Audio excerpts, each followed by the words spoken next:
Hey, I just want to remind you guys, In Your Corner, a movie I directed on Floyd Mayweather and Sam Watson, is out now on Vimo.com. In Your Corner, click the link in the description box.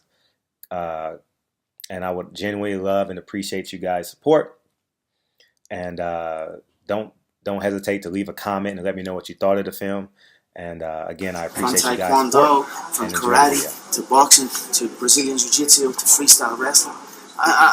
I love combat sport, and that's it. I'm grateful that I get now to fight in a different sport and a sport that's been very close to my heart my whole life. And I look forward to going out and showing what I have and showing what I've been preparing. The people who follow boxing and they watch MMA and they're not MMA fans, they look at you guys throwing those overhand shots and they say a boxer wouldn't get hit with that. So you've been in both sports. Oh, there's many rookies in the mixed martial arts game from a boxing standpoint.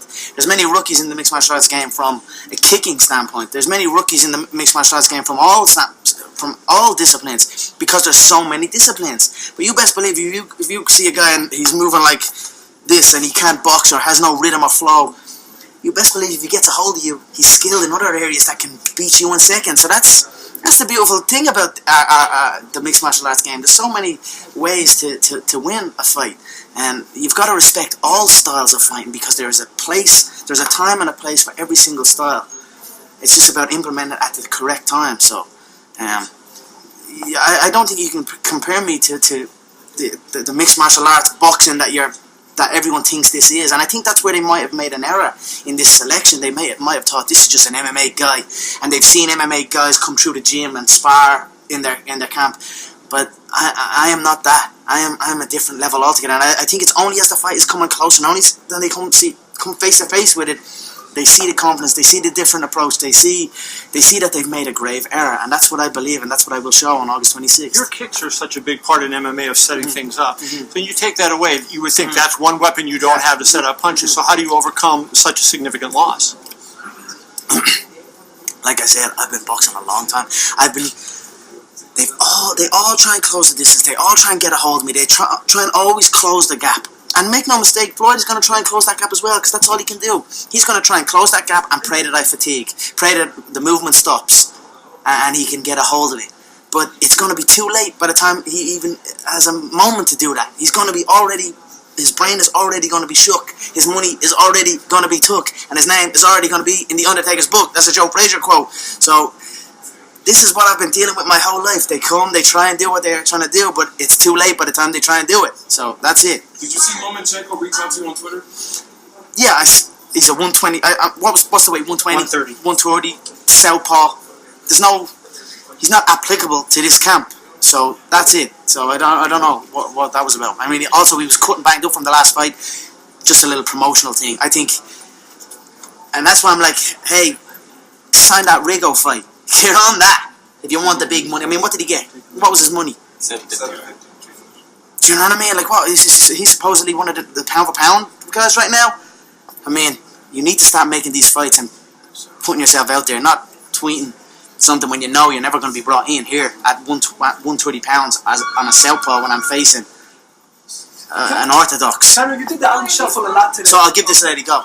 You come really far in life. Does it ever trip you out to kind of think of how life was to how life is now? Of course. I mean, every day I wake up and I pinch myself. Like I said, I come from shows where I'm fighting in front of 100 people, and 70 of those people are family and friends of the people that are fighting on the card. That's where I come from, and that was 4.5 years ago.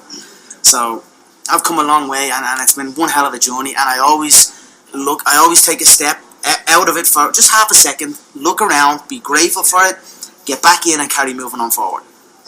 Was this fight part of the plan? People who are in the maybe where you were at one point and have a big dream and don't think that it's possible, what do you have to say to those people? Keep believing in your ability. Keep showing up and working hard. Look around everyone that's with you right now and celebrate them. Don't look around everyone that's with you right now and be like, I've got to go somewhere else. Because that's the mindset with a lot of fighters, I feel. They're always like, I've got to go here to get this training, or where I'm at is not good enough. Where I currently reside is not good enough. I've got to move to America. I've got to move here. I've got to do this, do that. And what that is, it's just from me looking at that, it's just a sign of a weak-minded fighter. You've got to put your feet down and believe what you're training and grow as a team, as a unit. Exactly what I have done with my team. I haven't brought nobody outside in. No, but let's say I reach out to one of these boxing guys. It's like they don't want me to win anyway, and it's like it's just a different energy. The only thing I wanted to brought in was people ready to fight. People that come here, let's fight. And my team stays my team. It's been the same thing. Of course, it's a different discipline now, but fighting is fighting, and we are true masters at fighting. That's it. We are a different breed when it comes to fighting. We understand it clearer and more precise than anyone on planet Earth. And that's my belief, and that's the belief that young fighters should have in their hometown coaches and their hometown people and their roots. And that is the secret to success. You celebrate your surroundings, and you will succeed. You don't, and you run away. You're not only are you running away from your team and your people, but you're actually running away from yourself. And you'll never. You're just another guy in another guy's gym. Do you know what I'm saying? You're not the guy in that gym. You're just a tour. You know what I mean? You're just a tourist. Kind of. Pacquiao called you out. Canelo called you out. Mikey Garcia wants to fight you. Who would you want to fight in boxing? I mean, you're facing Floyd now, but if you could line up some fights. None of them really. I mean, Pacquiao wouldn't be a bad one because he has a name. I don't. Look what happened to him in that last fight. He got mauled. He got absolutely mauled in that fight. People were crying. It was like big robbery. I didn't see no robbery in that fight. I saw a man that just got mauled in a fight. So none of those names interest me at this present time. Like I said, I'm facing the god of boxing at the moment. This is supposedly the god of boxing, and he could have stayed the god. He could have rode off 49-0. Instead, now I am here, and now I am the god of boxing. So that's where I'm happy where I'm at right now. We'll see what happens after. We'll see how current fights take place. Then also I've got multiple world titles that I must defend back in the Ultimate Fighting Championship. Options are a beautiful thing in the fight game, and boy do I have many. I have a queue of people, so I just tell them, get in the queue, and we'll see. The Ali Shuffle today multiple times. Can we expect you to do that on Fight Night? I'm certainly going to be flowing. I'm going to be moving in there, 100%. Conor, there was a time that you and John drifted very slightly apart. You spoke about that. My coach? Yeah. How significant was sort of repairing that relationship and getting things back? We never, not necessarily drifted. It was just like when the Aldo fight happened, then I just kind of became me. You know what I mean? I just had I was like above showing up and above certain things, and it came back and bit me in the ass. And then from both areas, he had so much stuff going on in his games, book, TV shows, and I had so much, and we just became two entities in ourselves, and it left the student coach thing left, but we since mended that long ago for the DS2 rematch. The Alvarez fight was amazing. This preparation has been very unique also. John has been in the ring with me. We've been sparring in this camp, working out some certain situations that people will be very shocked with when they see it take place. And it's been a great training camp. And not just John, my other coach, Owen Roddy, my coach and training partner, we came in sparring. We used to spar back in the day.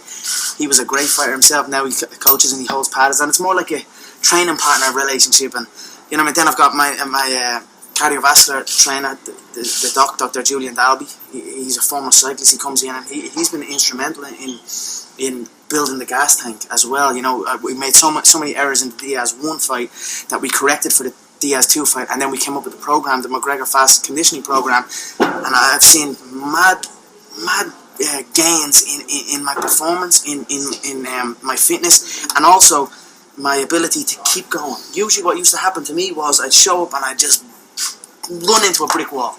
I'd train my ass off 10-hour days. Like, I'm talking 10-hour days. I'd show up to the gym with Tupperware and cutlery, and I'd stay there the whole day.